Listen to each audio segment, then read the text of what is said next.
Hello everyone, today we're going to be looking at a game called Flipping Philip. I'm sorry about this, it'd normally be Friday, but we're doing it today.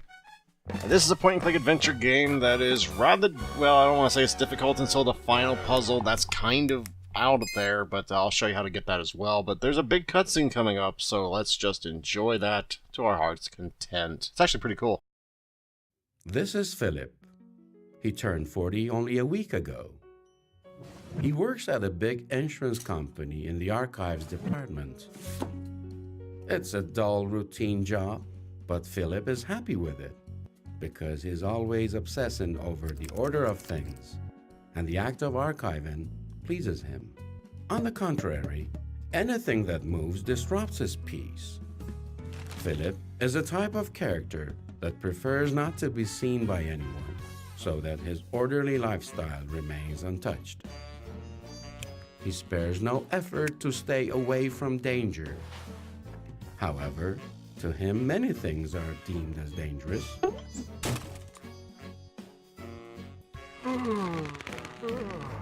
You know, Filip has two sides, just like a double-sided jacket. Filip is a superhero and an exact antipode to Filip. He is energetically active and loves to be seen showing himself off. He reaches out for any cry of help. He is ready to risk his life with no hesitation, and this brings his other side too into danger. And that is the last thing that Filip wishes for. Now Filip is here to visit the psychologist for a possible solution to his problem.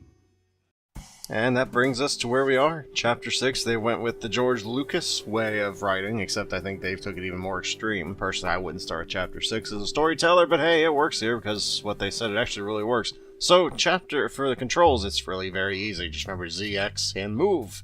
I'm not sure why I chose a PlayStation 4 controller, considering most people don't use that on PC, but alright then. Excuse me, just having my throat there.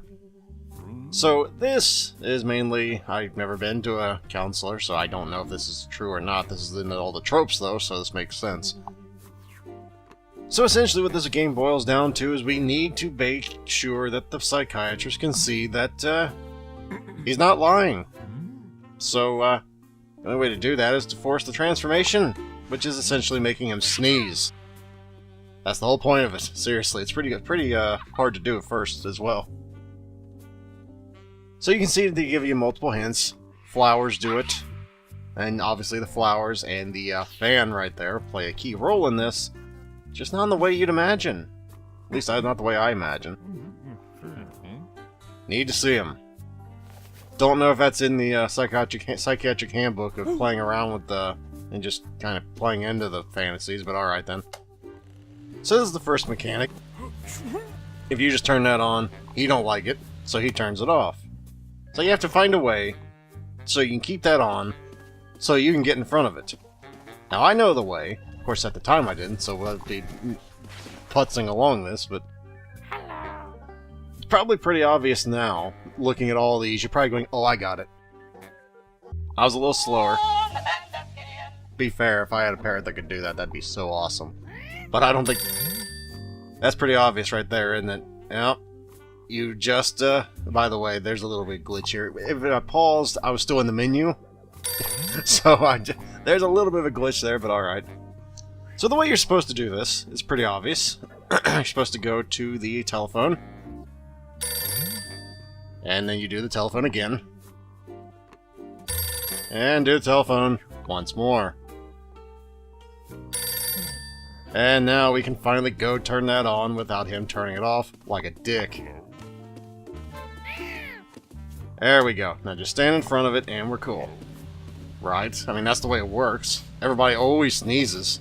To be fair, I usually do sneeze when I'm exposed to pollen, but it didn't work. So now we gotta figure something else out. This is where the game is really a tough puzzle. At least for me it was. This is the hardest puzzle of the game, at least so far. In my opinion. So, you might notice we cannot turn the blinds up. There's a reason for that. You might notice, watch the bird as it flies. Well, after it does this. Excuse me.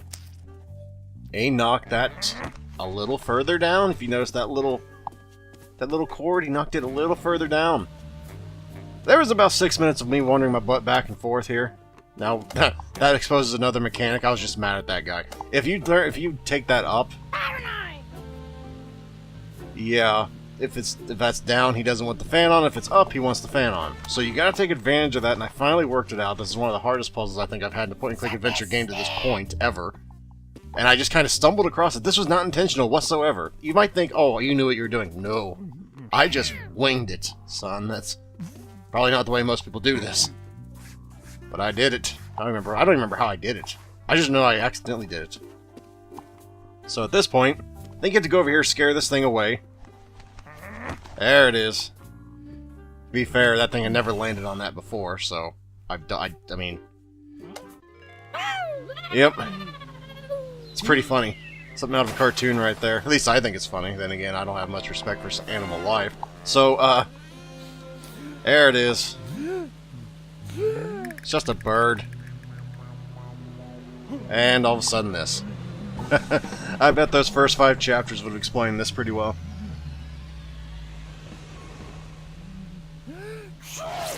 And